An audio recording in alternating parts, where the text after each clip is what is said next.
New car prices are really high at the moment, and used car prices aren't much better. I mean, on average, compared to pre-pandemic, we're talking of used car prices £15,000 more on average. So it's quite easy to get a little bit despondent and depressed about the choice of cars out there for reasonable sort of money that you could still take some pride in owning. But the reality is that actually there are, if you're prepared to go off the beaten track a little bit, quite a few interesting choice bargains available in the market.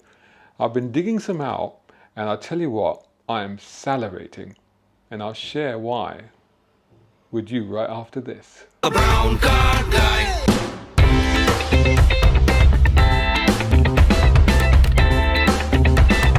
Brown car guy. So I have a list of cars here. Now, I must put a disclaimer right at the beginning. The cars, most of the cars that I'm going to mention, are going to be bargains to buy, purchase price. But they are not going to be bargains to run, to insure, to tax. They're probably going to be a little bit more expensive. But the point here being that when you consider how much potentially you're saving on the purchase price of the car, it should more than make up for the additional cost, like I said, of the insurance, the running costs, the taxes, and in some cases, maintenance and repairs that you might well have to make. But all of these cars also are cars that that I would consider having. So, and you know, like having, yeah. So, so these are. I hope that you agree with me. But let's check this out. Let's start with luxury saloon. So, the Lexus LS, the Lexus LS 400. That's the car that back in 1990 started it all off. Not just for Lexus, but for Japan as a bona fide, incredible manufacturer of sophisticated luxury automobiles. The LS 400 was a car that had people at Mercedes and BMW sitting there scratching their heads going, how have they done this? The level of refinement and sophistication on the car at the time was extraordinary. So the LS car, the flagship saloon for Lexus, has always been a very important car for Toyota, which owns Lexus. So, you know, it's not something that they get wrong. Now, with the current generation, admittedly, that doesn't have a V8 anymore. It's now a hybrid, but that's the sign of the times. But, and you know, and it is a bit of a shame because the V8, the Lexus V8, oh, but you know what? I'll come back to that. But nonetheless, I drove this car briefly. This came out in, I think, 2018, 2019, something like that. 2018 probably, 2017, 2018, something like that. I'll put it on the screen. And I drove this car briefly in Dubai, and I was like, wow, you know, it still has that extraordinary, not just sophistication, not just luxury, but also now they're starting to really play with the design. I mean, I've got to be honest, like with the original Lexus LS 400 and then even the subsequent few ones, you could say that they were sort of tracing paper copies of Mercedes. They were wannabe Mercedes and stuff like that. But Lexus, the current generation LS, is at a stage where Lexus is very self-confident, is very assured about its identity. So the designs and the textures and the materials and everything that they're using in the car were fantastic. So unsurprisingly, brand new, an LS Lexus is over £100,000. However, a 2019, and these are not very common cars, so they're hard to find, but they are out there. These are based on prices of cars I actually found. 2019, not half, less than half, £42,000. 2019, we're talking about a car that's 5 years old. So this first, actually, I should have said really, this first section of cars I'm going to give you are all between 3 and 5 years old. I've got a few other bonus ones for you later on, but this first section will be 3 to 5 years old. So this is 5 years old and £42,000. You're saving nearly 60 grand and you get a Lexus LS, the epitome of a Japanese luxury saloon. I mean, that's got to be something. But if you want something with a bit more style, charisma, flair even, to an extent, dare I say, then how about a Maserati Ghibli? Now, the current Ghibli, again, it's been out a few years now, but I've got to say that when this Ghibli came out, it was already under the it was partnered with Chrysler, which later, of course, all became the Stellantis group. But the electronics and the interior switchgear of Maseratis until that point was still a bit, shall we say, charismatic, had foibles and quirks. But when this thing happened, when Maserati Ghibli came along, they basically took all the stuff from Chrysler, Dodge, etc., and many of the stuff from there, and it was so much better. Suddenly, it was so intuitive. Of course, the quality, the craftsmanship, the material, the style, everything was there. And then, of course, there's a Maserati Ghibli. Now, the Maserati Ghibli, the current Ghibli feels like the original, or not, I wouldn't say original because we're going back to the 60s, but the previous Quattroporte. The Quattroporte 50-50 weight distribution. I'm talking a car from the last couple of decades, and really good to drive. But again, it had those little quirks and foibles, and the gearbox was never great, etc., etc. But when the Ghibli came out, it was like they'd taken all of that and they'd improved it, and they created a Ghibli. Now, if you want a Ghibli, a GT Ultima, 2-litre, just a 2-litre, that is £91,000 brand new. £91,000. 2020 model. 4 years old, not the 2-litre, 3-litre V6. Sit down for this one. £31,000, a saving of 60 grand. Now, I must just say about these cars, especially these high-end cars, these are sort of, you might think, oh, it's a 3-year-old car, 4-year-old car, 5-year-old car. The mileage is not necessarily that high. But the main thing about them is because they're high-end cars, and they've probably been bought by companies, or if they're bought by individuals, they're probably really rich individuals because they bought a brand new one of these, which means that they have been looked after. They've always gone back to the garage. I mean, obviously, you know, do all the normal things that you would do when you're buying a used car, check the history, check the provenance, do a HPI check, all that sort of stuff. But the likelihood of this is, with cars at this end, they have been properly looked after, you know, in the 3 to 5 year range. They will have been looked after. So that's going to be a great car. That's going to be like new. And the thing is, because that Ghibli is still on sale, £31,000 for a car that people might think you have paid £91,000 for. And again, top tip, if you put private plates on these things, people don't know what the age is. So that's pretty cool. All right, so let's move on to something sportier. And this one actually took me by surprise. I was not expecting this. BMW sports models tend to do quite well in depreciation, residual value, call it what you will. The BMW 840i, brand new, we are talking £84,000. Wow, that's a lot of money. £84,000 for a BMW 840i. 2020 model.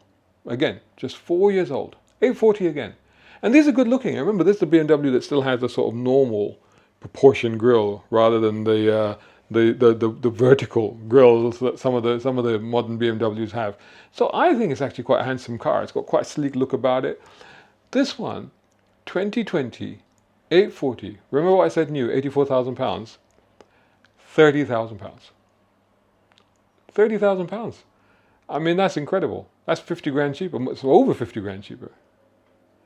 So that's, I mean, that's a lot of saving. And 4-year-old, I mean, come on. That's barely second-hand. But if it's a bit bigger, it's a bit too ostentatious for you, it's a bit much, you're not quite a BMW person. One of my favorite sports cars of recent years, and I would call it a sports car more than a Grand Tour, is the Jaguar F-Type. I've driven quite a few variants of these back in Dubai, and I enjoyed all of them. And one of them that took me really by surprise was, actually what I found was, you either had to have the V8 because then it was a mental, crazy little muscle car thingy.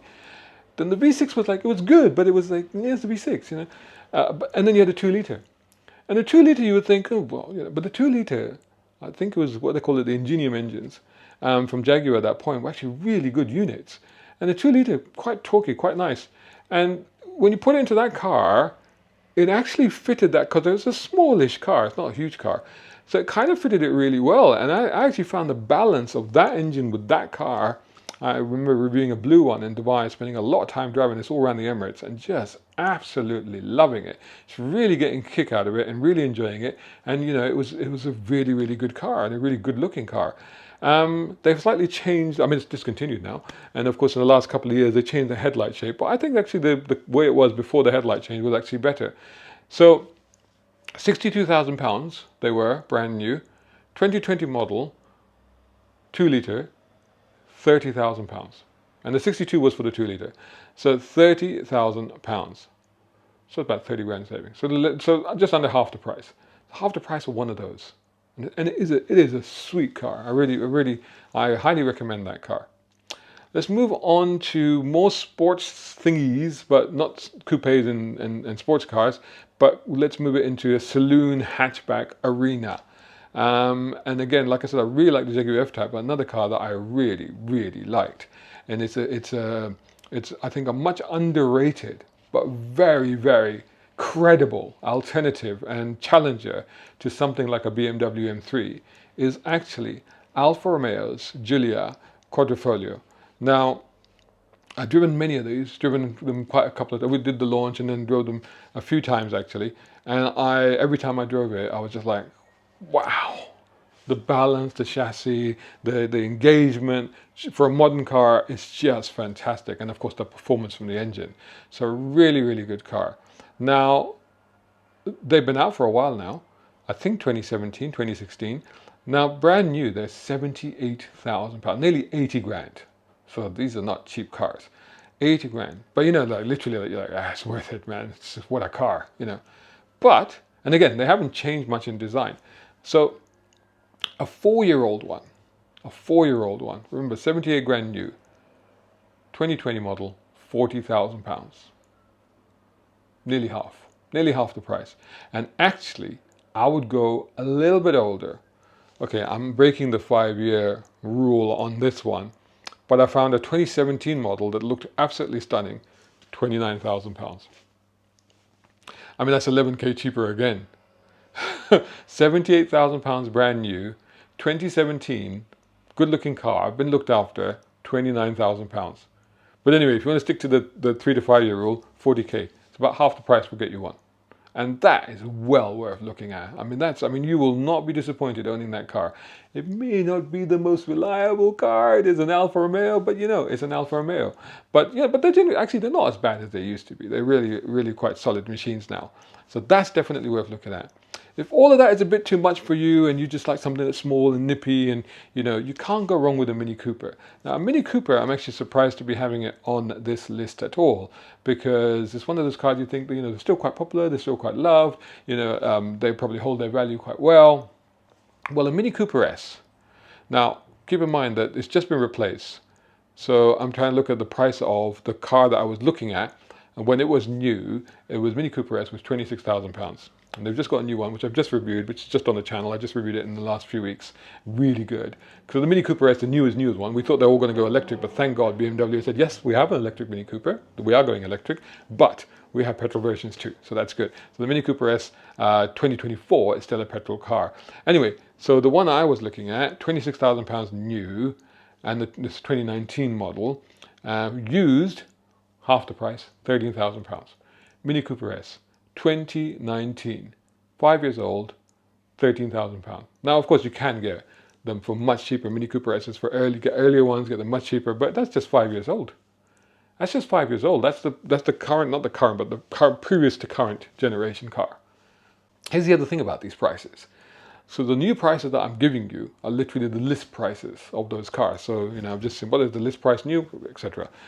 But what invariably happens with a lot of these, especially the high-end stuff, is they get optioned up. So the actual price of the cars is probably 5-10k more, you know. So when you look at, but that doesn't necessarily reflect on the used price. The used price is the used price, regardless of what options and extras you had put on the car. So the £26,000 for the new one, the car that is 13 now from 2019, was probably 30 grand new. So you see what I'm saying? And of course with Minis, they always are. They'll have little customizations, modifications, whether it's just body stripes or whatever, or the tail lights with the flag in them, etc., etc. So there's always something. And of course Mini Coopers are just so much fun. They just really are. I mean, you know, whatever you may think of the car, but you get in the car, guarantee you, if you can find it on a nice road, 10 minutes later you'll be smiling. It's just a great car. So let's move on to the sort of vehicle that people really like these days that are sort of considered to be more practical, SUVs. And I'm sorry to say, this one is going to be a little bit tricky to insure. And I think you're going to guess what I'm talking about, because right now in London, you can barely have one for more than 10 minutes before it gets nicked. So I am, of course, talking about Range Rovers.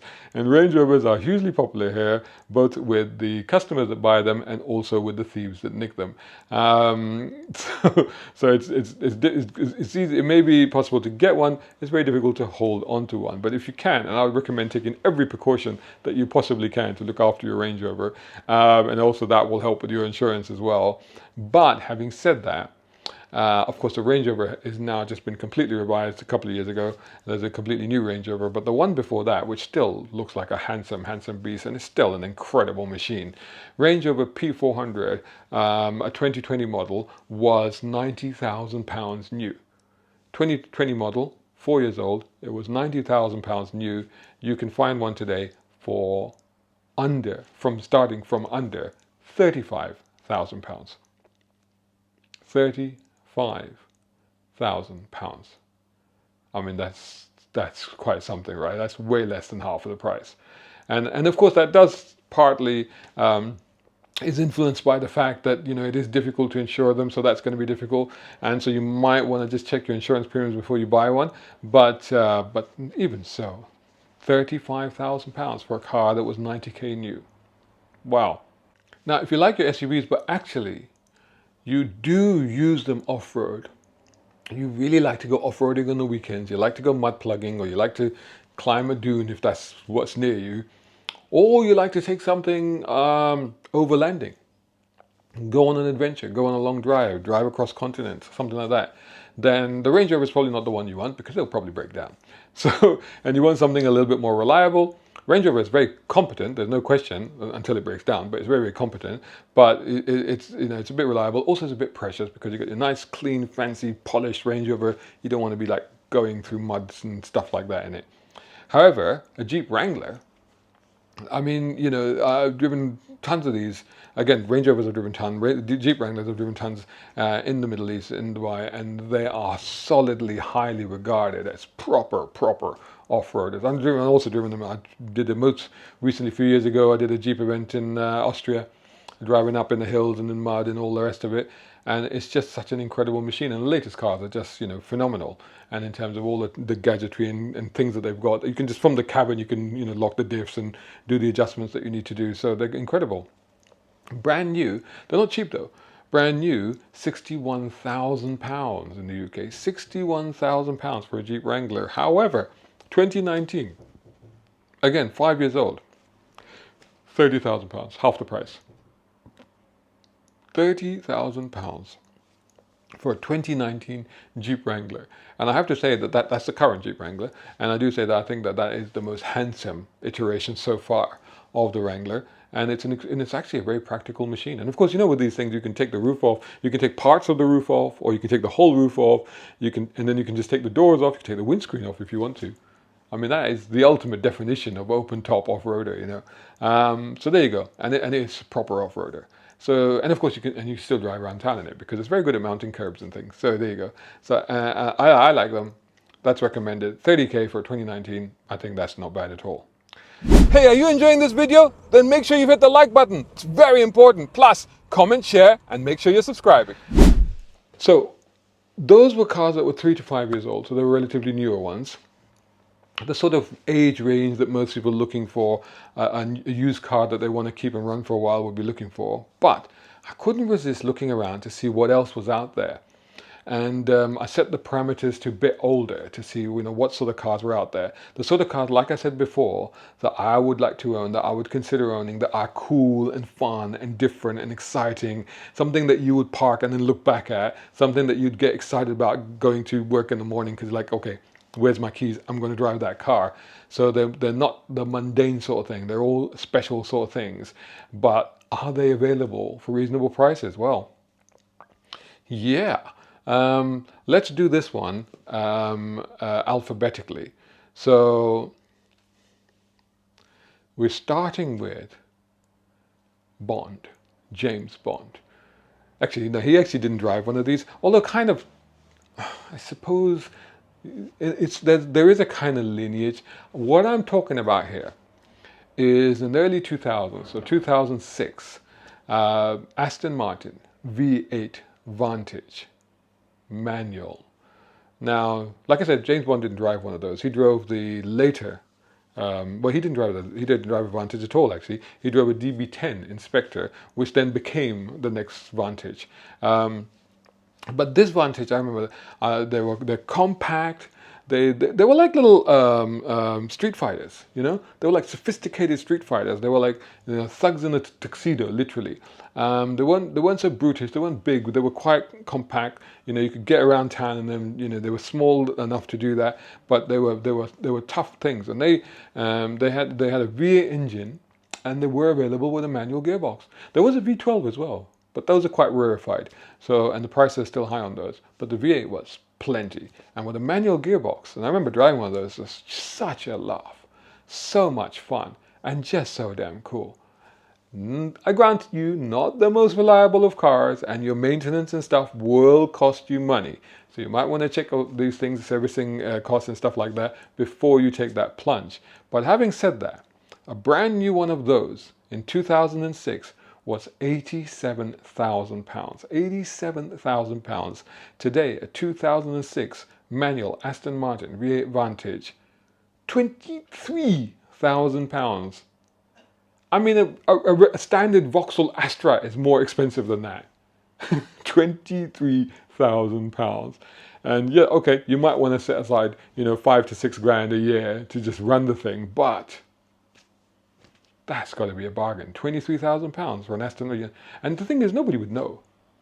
Nobody would look at that car. Nobody would look at you stepping out of that car and think, oh, you only paid £20,000 for that. No, they'd be like, oh, whoa, Aston Martin. And if you like class, you like to lord over people. You maybe don't want to be that thug, but you just want to be lord of the manor. There's a car that I remember, I did the launch in Scotland, and this would have been like, you know, 2010, I think they came out, 2010 or 2011, something like that. And we wallowed around Scotland, blasting around some incredible roads, and then lording it over these little villages in a Bentley Mulsanne. I mean, this thing was huge, it was magnificent, it was elegant, it was powerful, it made a statement. And I gotta tell you, right, of course a 6.7 litre V8 was gorgeous enough, but the interior craftsmanship, you know, you're like sitting in this, you know, gentleman's club that's just blasting along the road. The thing that got me most of all was the attention to detail. This thing had flappy paddles, right? On the paddles were aluminium. They had knurled, I think they were knurled aluminium. They were knurled at the back. And I remember telling the Bentley people at the time, I was like, the thing that I'm enjoying most about driving the car is my hand on the steering and just fingering those. I'm sorry if this sounds perverse, but I just like just sitting there, fondling these paddles was just the tactile enjoyment of that. Was like, I was like, can I just have the paddles? That's so anyway. The paddles will still cost you quite a bit of money. Back in the day, you can imagine this is not a cheap car. This is not a cheap car, or it wasn't. £250,000, £250,000, £250,000, brand new. Today, you can get them for under £40,000. And just let that sink in. Take 100 grand off, take another 100 grand off, and then for a bonus, take another 10 grand off. Take 210 grand off. From under 40k, you can have one of these. And it's discontinued now as well. So they're quite rare now. So that's, I mean, it will cost you money to run. It will. You'll be in no doubt. But, I mean, if you want to arrive in style. On the other hand, if you want to arrive quickly, and you want to arrive like you've just landed from outer space, then the next car, I tell you, when did it come out? 2006 or something like that? I don't know. Maybe I remember Geneva Motor Show. I was covering the show. And I was part of the press thing. So in the press thing of the motor show, on the first day, on the press day, they corral you from stand to stand. So you arrive at the stand, they do the press conference, they do the big reveal, and it's like, all right, move on to the next one, because they're like 10 minutes each or something like that. So just move you on to the next one, right? So we arrived at the Honda stand, right? And Honda did the big speech and stuff, and then they did the build reveal, and they whipped the sheets off this concept car. It was a concept Civic. And I just went, because to me, as a Star Trek fan, that thing just looked like it was a shuttle pod from the Starship Enterprise. That's what it looked like. And I just stood there gulping. All the others then moved on. They moved on to the next press conference. I was still standing there. I was still standing. When the crowds went away, I just moved in closer to have a real good look at this thing. And I was looking around this thing and I thought, they're never going to build that. That just looks like it's from another world. They're never going to build that. That's incredible, you know? It was so, I mean, I love the wedge shape. It was so wedge, but kind of bulbous at the same time. But it literally, you know? And I thought, they're never going to build that. They did build it. And the only things they didn't get through were the wing mirrors, because I think the wing mirrors, this was a very early concept, I think, of cameras. They were very thin or something. That didn't make it through. But other than that, it was pretty much as the concept car was. So even the regular Civic, I was like, wow, that looks incredible. So what I'm talking about here is the 2007 to 2011 Honda FN2 Civic Type R. So the Type R was two-door. And brand new, they were £25,000, brand new. £25,000. So, you know, not that hideously expensive. Now, I know they got a bit of bad press because there was some subtleties about the suspension that meant that they weren't quite as sharp as the one before. And I drove the one before as well. I drove that on launch in Isle of Man, and it was tremendous. But it's just a combination of that screaming VTEC engine with that shuttle pod design. I fell in love with this car even more than the one before that. And unfortunately, there are people like Clarkson said things that were like, oh, it's not as good as the previous one. I mean, this is not the sort of car that Clarkson would have. So, but there were many other people like Jason Plater, that was like, this car is amazing. You know, I remember watching his review at the time. So I still rate them. I drove them here, I drove them there, I drove them in the east coast of the UAE on some mountain roads, and just had a whale of a time. Now, I will just say about one thing about Civic Type Rs, and possibly the reason why I would love to own one, but I couldn't necessarily own one. Now, I live in London, and the thing about Type Rs, as those of you that will know Honda and VTEC engines, is that you have to rev the nuts off them. You know, until you're up at 6,000-7,000 RPM, you aren't really going to enjoy that car. If you're below that rev range, it's just going to drive around like a normal Civic. It's going to be with a harsh ride. It's going to be a normal Civic with a harsher ride and stiffer seats. That's what it's going to feel like. But it's once you get up in that rev range and really start to stick through the gearbox and keep it bouncing at that rev limiter, that's when you're like, wow, what a thing. Unfortunately, living in London, that will never happen. So I mean, every time I want to enjoy that car, I'd have to go out 2 hours out of town to go and enjoy it. So that's why it's like, you know, I was thinking of getting one. I nearly bought one because I really like them, but I was just like, I'm just not going to be able to use it in London. I'm not going to be able to get the best out of it. It's going to be fine, but it's just can't really enjoy it to its max. Having said that, like I said, brand new, £25,000. Today, they are out there. And okay, I mean, there's some shoddy examples, and this may be one of them. So you probably want to spend a bit more, but you can. Don't forget, this is the sort of car that people buy and modify.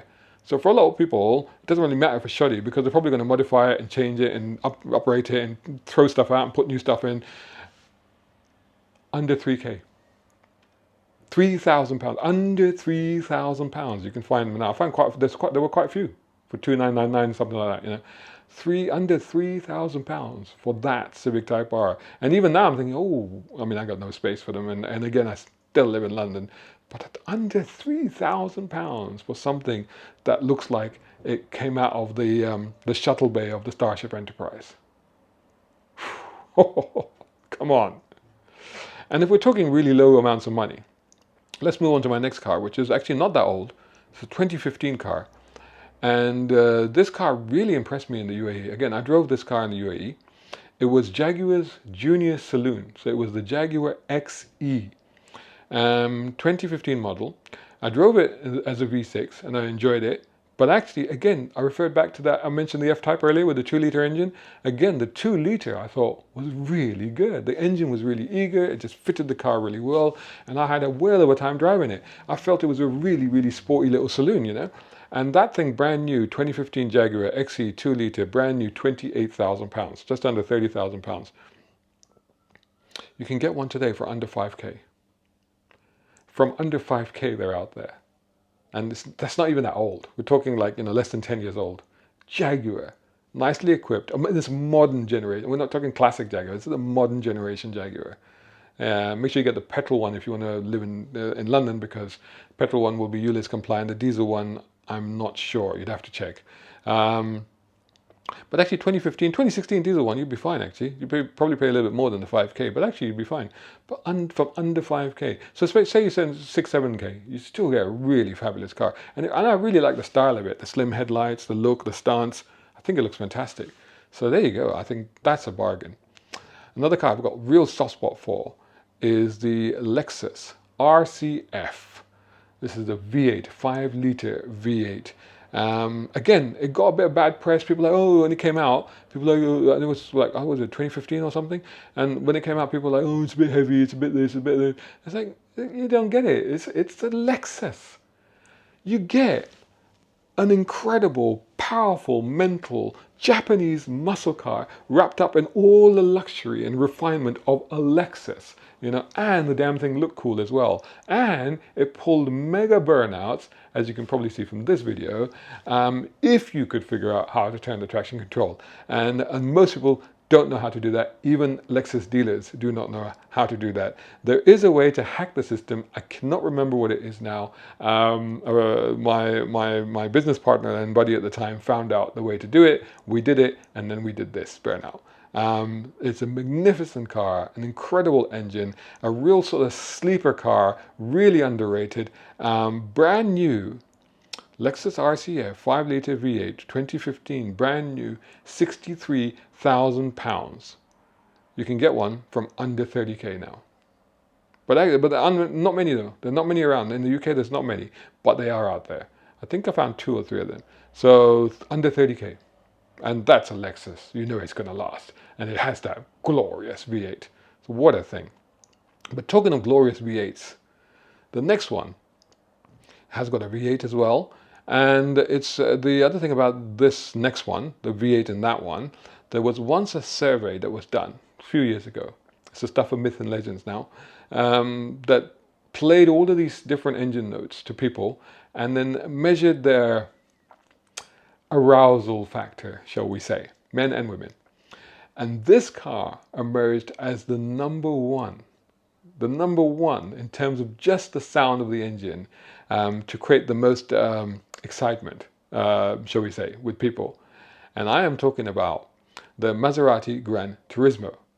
Now there is of course a new GranTurismo that's just come out, the Maserati GranTurismo, which was actually a really long-running Grand Touring sports car from Maserati. It ran for quite a while. And then it took a sabbatical, it disappeared for a while, and then there was a concept car that was shown that was likely going to be the next one. And then when the next one did come out, you looked at it and you went, but that's the same as the old GranTurismo. I mean, honestly, like you literally have to park them side by side to go, oh, that's the new one and that's the old one. Because to my eyes, they look exactly the same. But you can't really blame the designer for that, because it's a case of if it ain't broke, don't fix it. And the fact is that not only does the engine note have bring out a certain sense of excitement when you hear it, but also the body shape itself is, let's be honest, really sexy. It is like an Italian woman lying on her side. That's what that GranTurismo is like. It's just absolutely gorgeous. And those are, so 2009, in 2009, a brand new GranTurismo was £85,000. £85,000. Now bear in mind, this is old Maserati, so the switchgear didn't make any sense, and most of it would stop working. The screens didn't make any sense. There were buttons in weird places. So there are going to be foibles, there are going to be problems, there are going to be issues with them, but £85,000 new, and today you can have one of the sexiest modern Italian coupe sports car Grand Tourer thingies from under £15,000. Oh yes, they are out there. They're out there. Under £15,000. I mean, you're gonna need a bit of money to keep it going. I will tell you that right now. But £15,000 for one of the sexiest modern cars out there. I mean, that is something. Come on. If you want something that is as much fun to drive and engaging, but much more reliable, then let's move on to the Mazda MX-5. Now, the Mazda MX-5 is the world's best-selling roadster.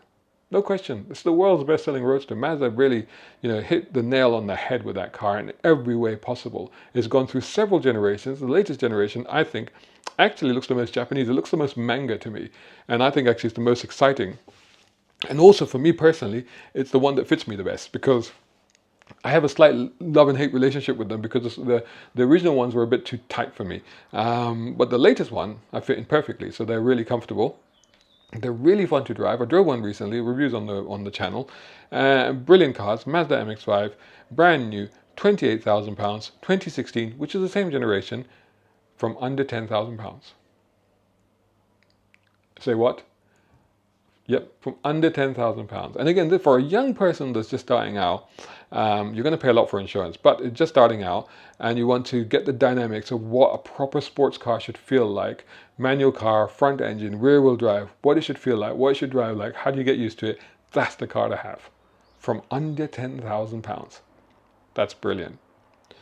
My final car in this lineup, again, we're going full circle now because we started off this discussion with a super luxury barnstormer, right?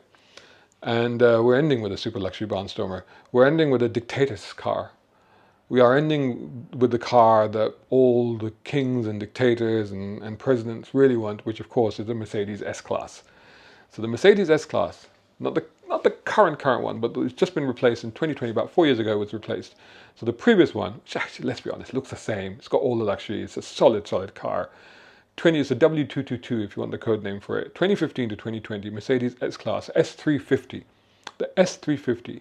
If you bought one of those, you spent over £70,000. Easily over £70,000 list price. You're talking about probably 80, 90 grand you spent on that car if you bought one brand new. Mercedes S-Class, S350. Over £70,000. There's loads of them on Auto Trader right now from under £10,000. Oh my God, under £10,000 will get you a car. I mean, you know, you're talking like you couldn't get a Fiesta these days for that. £10,000 and you're driving around like not Lord of the Manor, but Lord of the World. What an incredible, and you know that thing is going to be solid. You know that thing is going to be completely solid. What an absolute bargain. Anyway, those were my picks. Let me know what you think of them, but also let me know if I missed any. Let me know what you found out that's really interesting. Put it in the comments and share it with everybody and go, yeah, this is a car. We're looking at cars that in the 3 to 5 year old bracket are 50% or less than their new price, which is substantial depreciation. And in older brackets, we're looking for cars that are just like, you know, gobsmackingly cheap for what they are. Catch you all in the next video. Check this out, guys. It's my book. It's my first novel, and it's written for car fans like you. It's a fun political action thriller. It's full of cool cars and spectacular action. Get your copy now at Amazon.com. Shout out time, guys. Thank you so much. Hey, if you enjoy my content, why not get involved? Buy me a coffee. You can do that at either of these links. Or if you're watching on YouTube, buy me a thanks or take out a membership. It all helps. It really does.